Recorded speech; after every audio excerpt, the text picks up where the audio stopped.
E aí, gente, tudo bem? É o meu primeiro vídeo aqui para o canal, para o Seis Contexto.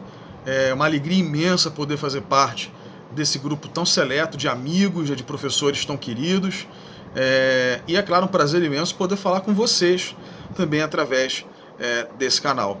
E para falar a verdade, assim, eu não pensei exatamente num tema muito ligado ao jornalismo, mas acho que mais ligado a uma grande paixão nossa, o futebol. Né? Acho que está todo mundo sentindo falta do futebol, está todo mundo sentindo falta das competições.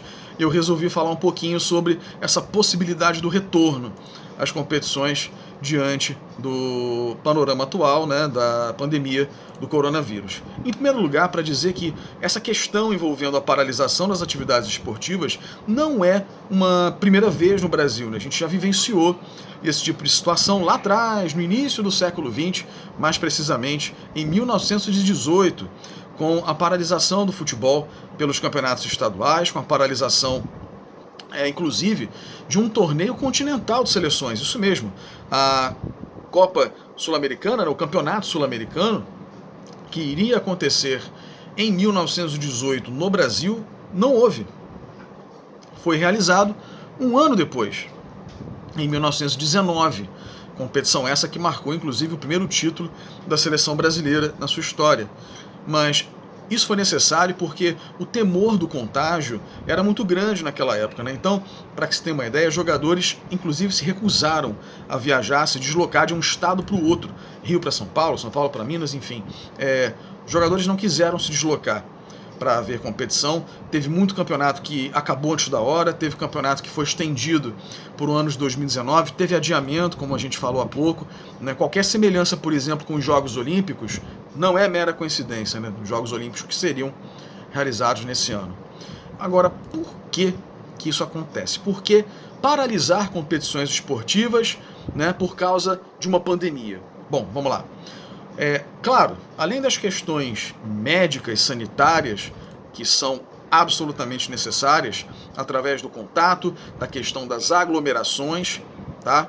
Então, tudo isso é muito necessário para que a gente não tenha um contágio muito grande da doença. Isso eu acho que vocês já sabem. O que vocês, talvez, acho legal da gente falar é o seguinte, a gente pensar na questão do esporte moderno, tá? Por que a gente pensa nessa questão do esporte moderno?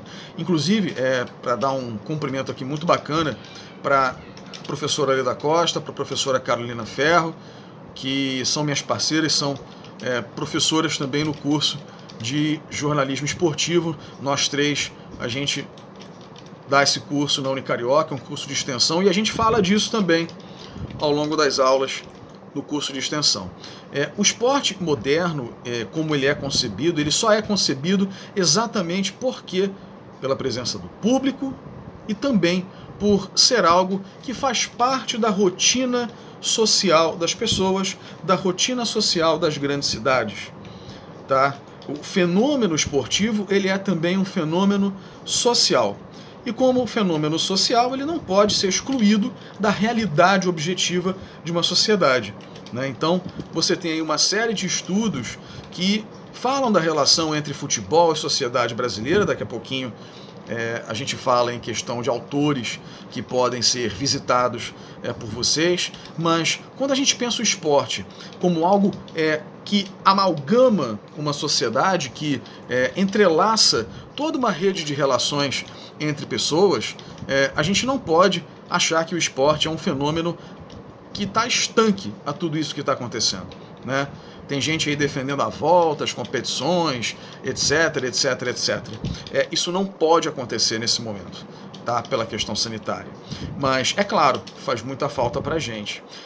E aí eu quero destacar um ponto interessante. Alguns autores que, para quem gosta desse tema, entre sociedade, esporte e futebol, destacar alguns autores. De uma forma um pouco mais geral, o sociólogo alemão Norbert Elias. Tá? Duas obras aí que vocês podem dar uma lida com carinho. O Processo Civilizador, que é a grande obra do Norbert Elias. Ação e Experiência nos Esportes Coletivos, que é a outra grande obra do Norbert Elias, em parceria com o Eric Dunning. Outro grande autor que vocês podem visitar para falar sobre esse tema, Roberto da Mata, um antropólogo brasileiro que tem um carinho muito grande pelo futebol, pelo samba, pelo carnaval, e tece questões maravilhosas a respeito da relação entre esses elementos culturais e a sociedade brasileira. Um outro autor bacana que vocês podem ler também, Ronaldo Elal. Procurem obras do Ronaldo Elal, que também fala muito disso, né, dessa relação entre sociedade e esporte, tá? E futebol, basicamente. Agora, voltando a falar da questão objetiva, né, quando então os campeonatos voltam? Ninguém duvida que, claro, existe um interesse comercial, né, existe o interesse dos clubes em capitalizar dinheiro, precisa-se de dinheiro, existe o interesse da televisão. Só que o que a gente vai ver muito em breve, assim que o futebol retomar as suas atividades, a gente vai ver que não será possível retomar as atividades dentro da normalidade que nós conhecíamos. Isso não será mais possível, tá? O que vai acontecer na volta das competições, provavelmente a gente ainda vai ver estádios vazios, estádios fechados, né? Pela questão médica, não vai poder haver aglomeração. Então, quando as competições voltarem, provavelmente os estádios ainda estarão fechados ao público. O que vai ser muito estranho pra gente, né? O que vai ser muito estranho ver um estádio vazio.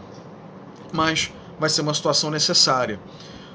O esporte moderno, ele é caracterizado pela presença do público, pela presença da audiência. Mas desde que a TV entrou como grande patrocinadora desse evento, a noção de público talvez tenha mudado um pouco. O formato de estádio hoje, ele é um formato um pouco diferente, né? As grandes arenas aí feitas para a Copa do Mundo no Brasil, por exemplo, são um exemplo dessa modificação dos estádios, que é um tema muito legal. A gente pode falar disso em um outro vídeo, se vocês quiserem falar um pouquinho dessa evolução, né? Tem um trabalho maravilhoso do professor Gilmar Mascarenhas, professor da UERJ, que recentemente, inclusive, nos deixou, foi para o andar de cima, sobre essa nova reocupação do espaço dentro do estádio. É um tema muito legal, a gente pode voltar a falar dele se vocês quiserem. Mas a gente vai ver isso, a gente vai ver o estádio vazio, mas muito provavelmente a audiência da televisão vai bombar quando as competições voltarem. A gente está morrendo de saudade e, é claro, vai querer acompanhar os nossos times do coração de pertinho. Tá bom? Olha, se vocês gostaram desse papo que a gente teve, falem aí, como eu falei, minha primeira vez aqui no Seus Contextos. Então, toda e qualquer dica, todo e qualquer tema que vocês quiserem sugerir, fiquem à vontade. A gente debate, a gente interage e, é claro, a gente fala também daquilo que vocês acharem melhor. Tá bom? E daqui a pouquinho, se Deus quiser, muito em breve, vamos nos reunir numa live bem legal. Eu acho que vocês vão gostar. Tá bom? Todo mundo, todos juntos. E, por hora, fiquem em casa, cuidem de vocês, cuidem uns dos outros, que isso tudo vai passar e a gente vai se ver novamente. Ok? Por hora, por aqui. Grande abraço a todos e até mais.